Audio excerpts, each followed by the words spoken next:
Vamos ahora a empezar el estudio de las funciones exponencial y el logaritmo y una implicación importante que de hecho también es parte del origen de la función exponencial, que es el interés compuesto continuo. Bien, entonces arrancamos con exponencial. Para ello vamos a tener que definir primero un número bien particular, que es el número neperiano. Recordemos que el problema de interés en el problema de interés compuesto se tiene esta sucesión. ¿Cuál es el problema de interés compuesto? Hace referencia al siguiente ejercicio. Supongamos que tenemos un sol, ¿no? Depositado, depositado a a un interés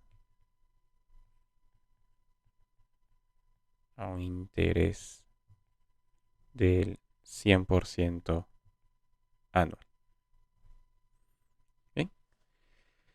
Entonces, em, lo que podríamos hacer es entonces depositar el sol y después de un año, ver cuál es el valor que tenemos en esa cuenta. A eso le vamos a llamar C1. ¿Sí? Veamos. Después de un año, ¿cuánto se tiene? Bueno, va a ser lo que depositamos, más después de un año el 100% es la misma cantidad, ¿no? Entonces vamos a tener 2. Ahorita por el momento voy a dejar un poco de espacio porque vamos a querer expresar esto de una forma un poco distinta, pero al final nos da el número 2. Bien. Ahora, ¿qué pasa si en vez de calcular el interés cada un año, al final del año, lo hacemos 2 veces al año? Es decir, a los 6 meses y después al año. Y en cada vez lo que hacemos es incrementar en 50%. Bien, entonces empezamos con el valor de un sol.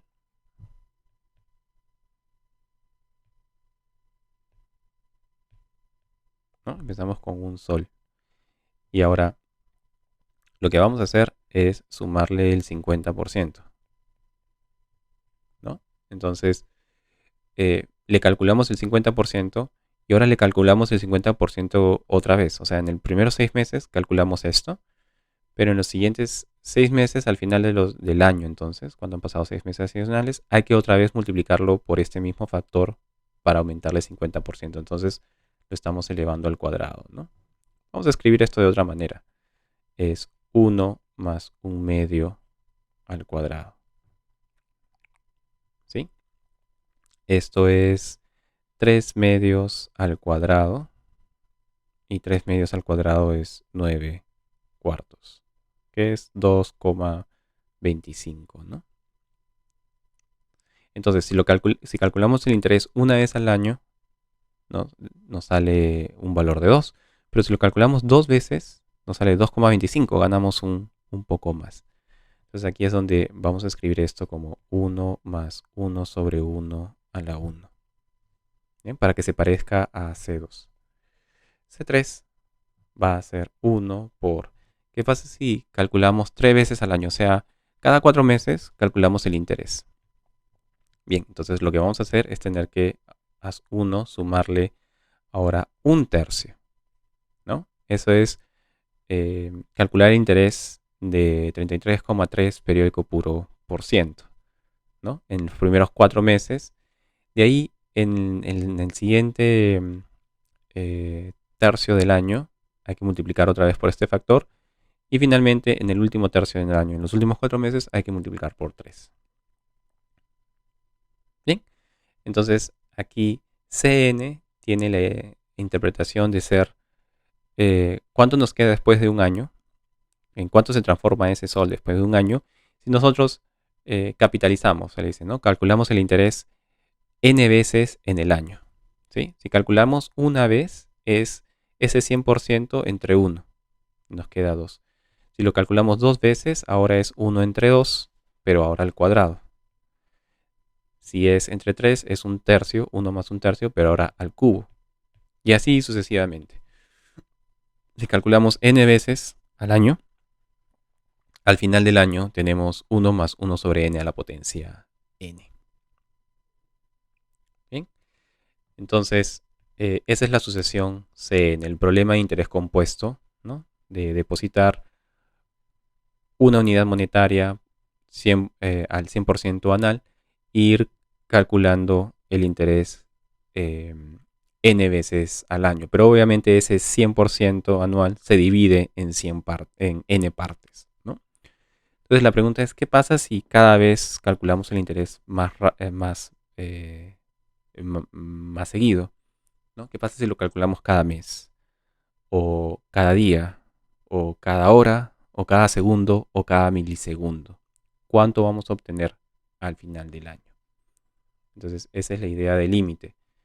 El límite, a medida que n va a infinito, de esta sucesión va a ser convergente. Se puede demostrar por inducción que esta sucesión es creciente y acotada superiormente. Por lo tanto, tiene un límite, y ese límite es el llamado número neperiano.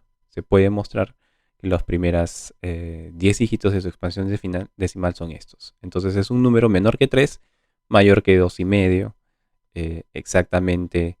De hecho es un número irracional, pero los primeros dígitos son 2.7182818228, ¿no? Entonces 2.7 para aproximar. Si queremos trabajar con aproximaciones, a veces 2.7 es una buena aproximación. Bien, entonces ahora sí, con el número neperiano podemos definir la función exponencial.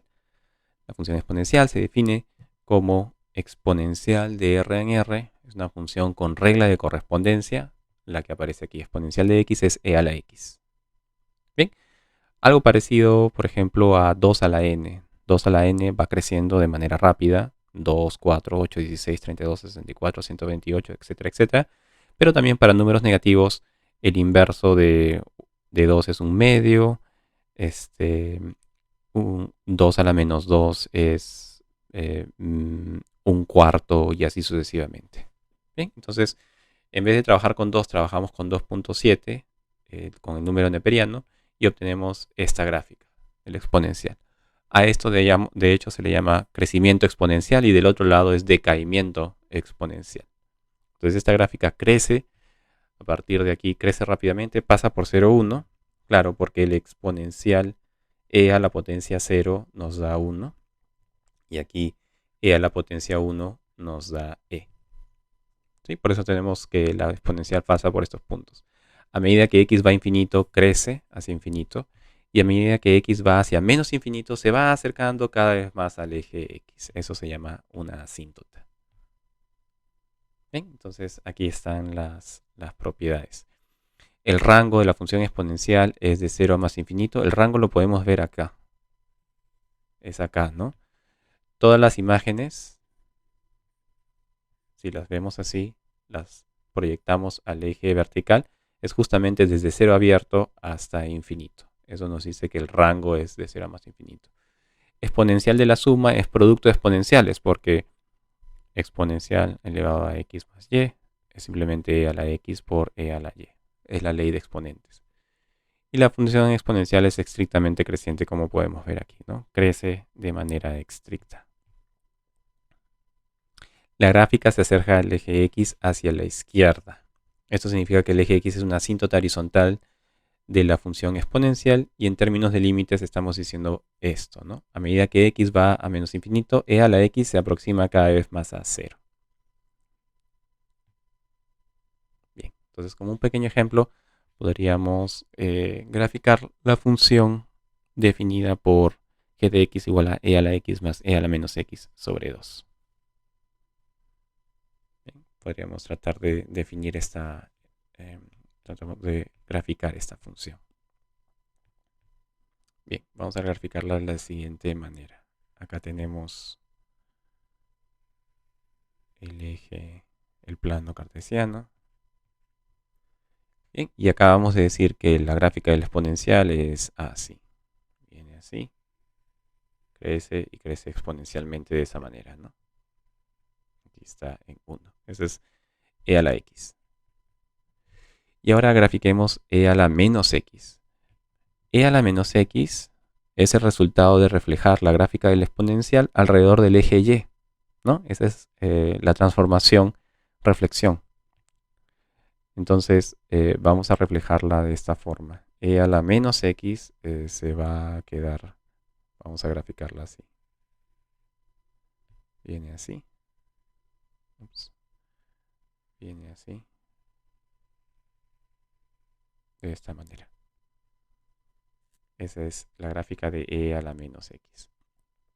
Y ahora vamos a tomar la semisuma de estas dos gráficas. ¿Cómo se calcula la semisuma? Bueno, la semisuma no es tan complicado, es simplemente para cualquier x, por ejemplo para este x, notemos que acá tenemos e a la menos x y acá arriba, justo por encima, tenemos e a la x.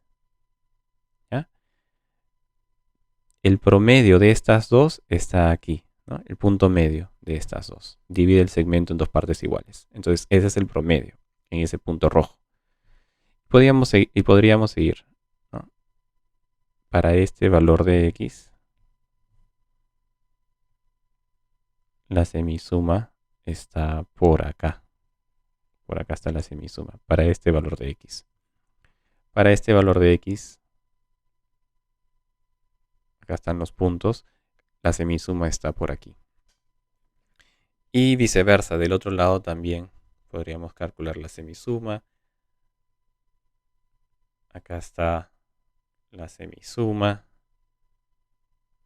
Por acá tendríamos la semisuma, ¿no? A esta altura.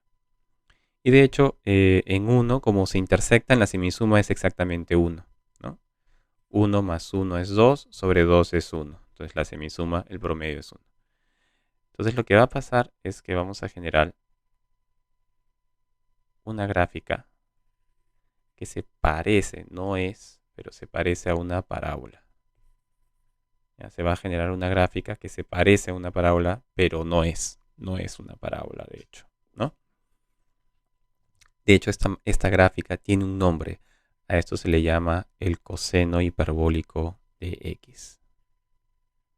Coseno hiperbólico de x. Y como su nombre lo dice, tiene una interpretación en términos de hipérbolas. Bien. Algo que podemos notar de la gráfica es que es una gráfica feliz. No, es par, ¿no? Como se tiene la forma de la parábola, es una gráfica que al rotar alrededor del eje y nos queda lo mismo. Entonces es una función par. Como ejercicio, vamos a pedir graficar la semidiferencia. E a la x menos e a la menos x sobre 2. Se puede demostrar que esta es una función impar. Y de hecho, eso es lo que se llama el seno hiperbólico, que también tiene una interpretación en términos de hipérbolas. Bien, entonces ahí tenemos la gráfica del coseno hiperbólico, que de tarea la gráfica del seno hiperbólico. Y es fácil, no solamente de la gráfica, sino de la regla de correspondencia, notar que esta es par, ¿no? Cuando reemplazamos con menos x nos va a dar lo mismo, y esta es impar. Cuando reemplacemos con menos x nos va a dar menos ella misma. Entonces ahí vamos a tener un ejemplo también de función pares e impares. ¿Sí? Vamos a quedarnos ahí.